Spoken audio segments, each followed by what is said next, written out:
मैं डॉक्टर गुंजन गर्ग, सहायक आचार्य, राजकीय महाविद्यालय गंगापुर सिटी, कोटा विश्वविद्यालय कोटा द्वारा निर्धारित बीए पाठ प्रथम के प्रथम प्रश्न पत्र संस्कृत विषय के अंतर्गत कुमार संभव पंचम सर्ग पुस्तक निर्धारित है। महाकवि कालिदास कृत इस पुस्तक में इस महाकाव्य के पंचम सर्ग के 75 श्लोक हम पूर्व की कक्षा में पढ़ चुके हैं। आज हम 76वां श्लोक पढ़ने जा रहे हैं।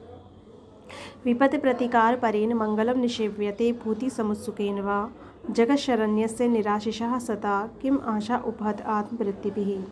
हमने पढ़ा था कि पार्वती शिव को पति के रूप में प्राप्त करना चाहती है और इसके लिए वह अपनी सखियों के साथ माता पिता की अनुमति लेकर तपोवन में आकर तपस्या कर रही है।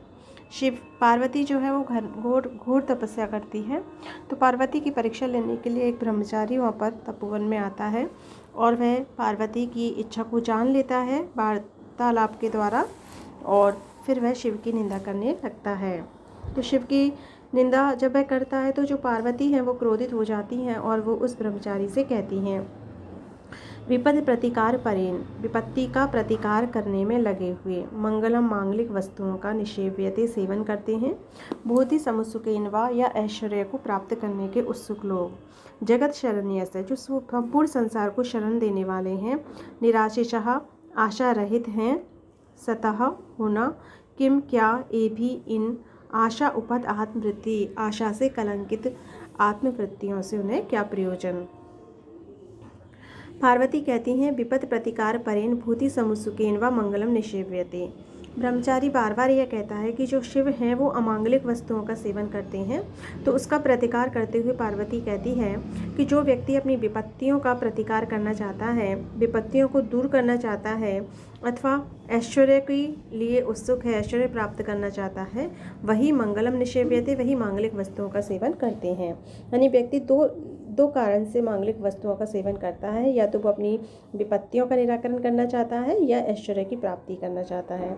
तो विपद प्रतिकार परेण, विपत्ति का निराकरण करने में लगे हुए, अथवा भूति समुत्सुकेन, ऐश्वर्य के लिए उत्सुक लोगों के द्वारा ही मंगलम निषेव्यते, मांगलिक वस्तुओं का सेवन किया जाता है। जगत शरण्य से जो संपूर्ण संसार के शरण स्थल हैं, निराशिषा आशा रहित हैं, सतः यानी होना, आशा उपहत आत्मवृत्ति भी, ऐसे उन शिव के लिए आशा से दूषित आत्मवृत्तियों वाले ए भी इन मांगलिक वस्तुओं से किम क्या प्रयोजन हो सकता है। यानी स्वयं जो व्यक्ति विपत्ति का प्रतिकार करने में लगा हुआ है अथवा ऐश्वर्य के लिए उत्सुक है, वही मांगलिक वस्तुओं का सेवन करता है। जगत शरण्य से जो संपूर्ण संसार के शरण स्थल हैं, निराशिषः आशा रहित हैं, ऐसे शिव के लिए आशा से कलुषित आत्मवृत्तियों से क्या प्रयोजन।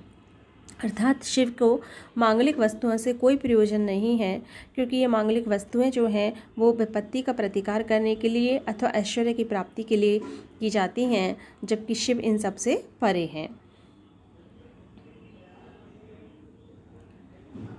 अगला श्लोक है, स भीम रूपः शिव इति उदीर्यते न सन्ति यथार्थ अकिंचनः सन् प्रभवः सा संपदां त्रिलोकनाथः पितृसद्मगोचरः। स भीमरूपः शिव इति उदीर्यते न सन्ति यथार्थे विदेह पनाकिनः।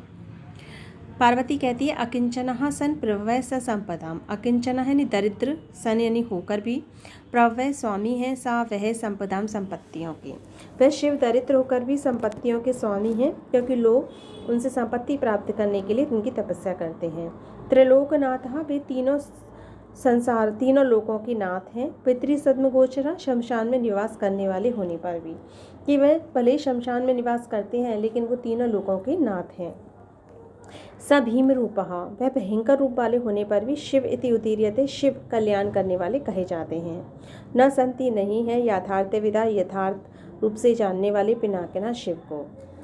पार्वती ब्रह्मचारी से कहती है कि सा अकंचना सन संपदां प्रभवः, वह भले ही दरिद्र हैं लेकिन संपूर्ण संपत्तियों के स्वामी हैं।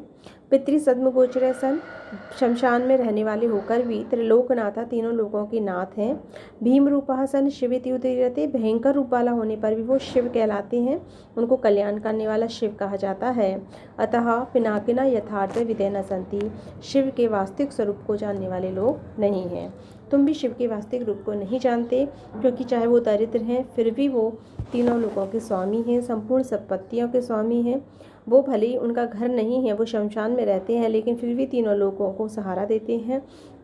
उनका रूप स्वरूप भयंकर है, वो सर्प धारण करते हैं, कपाल धारण करते हैं, गच्चर्म धारण करते हैं, लेकिन उनका नाम शिव है। इस प्रकार शिव के वास्तविक स्वरूप को जानने वाले लोग नहीं हैं।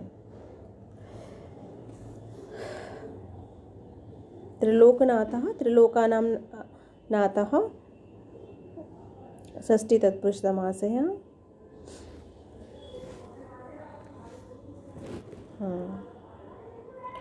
इति प्लस उदीर्यते यण संधि का प्रयोग किया गया है।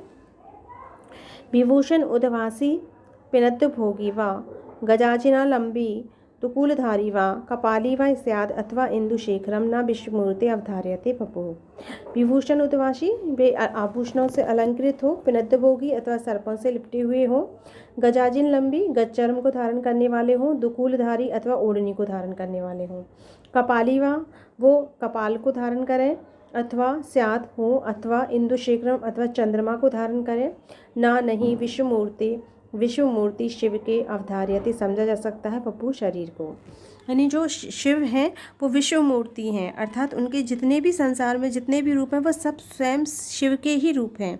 तो विश्व मूर्ति जो शिव हैं उनके शरीर के बारे में, चाहे वो आभूषणों से अलंकृत हो, पिनद्द भोगी व अथवा सांपों से लिपटा हो, गजाजिनालंबी दुकूलधारी व गज्चर्म को धारण किए हुए हों या ओढ़नी को ओढ़े हों, कपाली व अथवा इंदुशेखरम स्यात् वो कपाल यानी खोपड़ियों को धारण करने वाले हों या चंद्रशेखर अर्थात चंद्रमा को धारण करने वाले हों, उनके बारे में कुछ भी नहीं समझा जा सकता, कुछ भी नहीं कहा जा सकता। अर्थात वे तो विश्व रूप हैं, संसार में जितने भी रूप हैं, जितनी भी वस्तु हैं, सब उन्हीं के रूप हैं।